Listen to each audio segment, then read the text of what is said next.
Why on this night do we eat matzah, when on all other nights we eat leavened bread? Why on this night do we eat bitter herbs? Why on this night do we dip our vegetables in salt water? And why on this night do we recline while we're eating dinner? These 4 questions are asked at every Passover Seder by the youngest child of a Jewish family. As a Jewish child, I asked these questions every year of my childhood and got to study them in Sunday school equally as much. Few people know about Passover. Most people, when they think of Judaism, think of Hanukkah. But Passover shares a lot of traits with other holidays that Christians and other religions celebrate, so it's important to learn about it.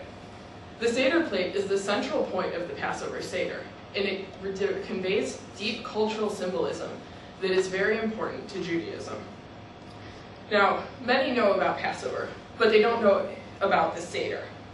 First, I'm going to explain the significance of the items on the Seder plate, the origins of the Passover Seder, and then finally, modern changes to the Seders. So, in order to understand Passover, we have to first understand the Seder. We first have to understand Passover. The general gist of it is that Moses led the slaves out of Egypt by getting God's help to send plagues upon the Pharaoh. The final plague was the angel of death, and the Jews escaped the angel of death that would claim their firstborn son by smearing red paint, over their doorways. Now, on the Seder plate, to commemorate this, we have 6 items surrounding a circle. In the middle of the circle, you can see that it sort of forms a Star of David, pointing to all of the items on the Seder plate. As my rabbi at my temple told me when I asked him about it at services on Friday, this is not a coincidence. It's just to put in more symbolism. Now, the items on the Seder plate are horseradish, egg, shank bone, bitter herbs, haroset, which is apples and wine and nuts mixed together, all represent a lot about the Passover story. Haroset, on the far corner there, represents the mortar that the Jews would have to use to put blocks together in pyramids. However, it's sweet because we remember that we are no longer slaves, and so thinking about the bitterness of slavery makes the sweetness of freedom even more important. On the left side, or on your right, you'll see matzah, which is poverty bread, which reminds us that we had very little time to escape into freedom, and we had to take only what we could make in that time, and this sustained us. The egg on the Seder plate, according to Al-Khalaj in the Jewish Book of Why, written in 1981, has a double meaning. Not only does it represent rebirth, just as spring and Easter come along, it also represents the fact that we mourn that our temple was destroyed. The temple in Jerusalem was destroyed, and the egg would often have been a sacrifice. So we keep the egg not only to remember the rebirth of spring, but also to remember our temple that we no longer have. We dip our hands in water at the Seder. This is also on the table. Because we, as slaves, had nothing, but we are all patricians in the eyes of God, as Leo Trepp wrote in his book, The Complete Book of Jewish Observances in 1980.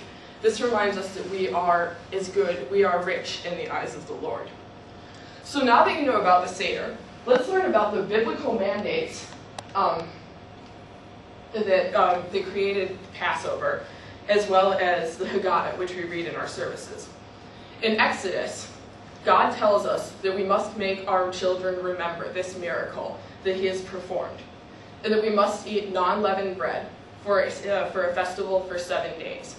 However, in modern times, Jews who are Orthodox outside of Israel add on an extra 8th day of celebration because they are remembering that the temple is gone.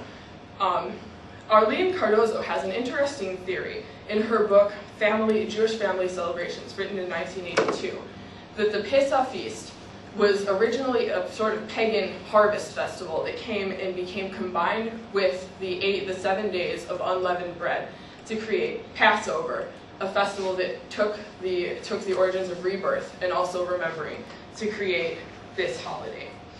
The Haggadah is the book with which we learn about Passover in our Seders.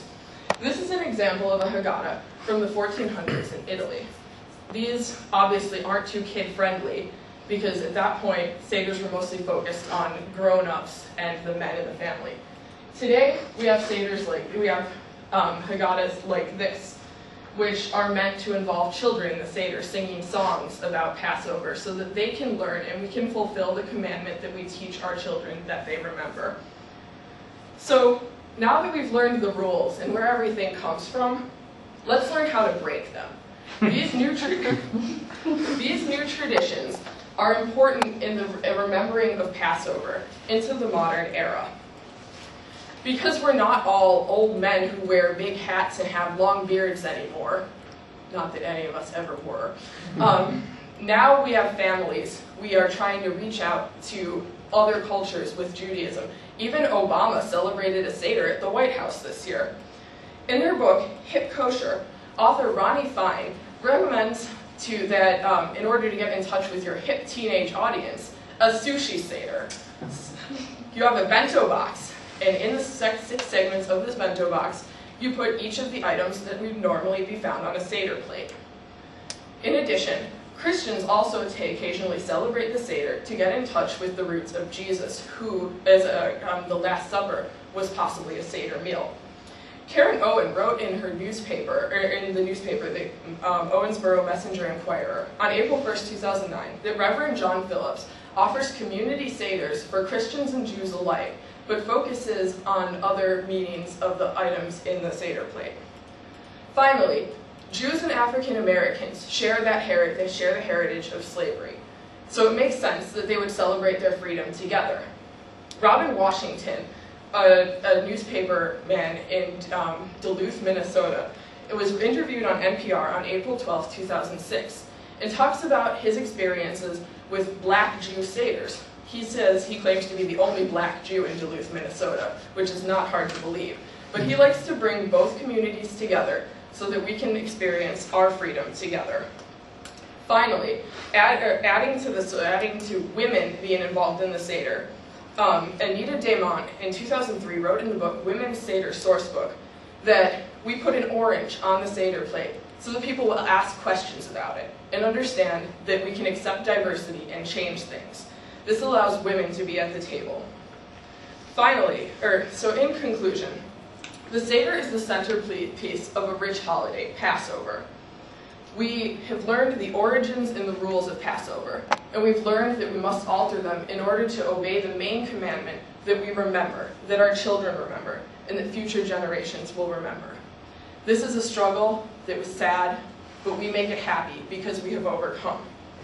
As communities become more diverse and change becomes imminent, we must understand to accept each other's cultures. And I hope that all of you sometime get to experience the Passover Seder that I love. Thank you.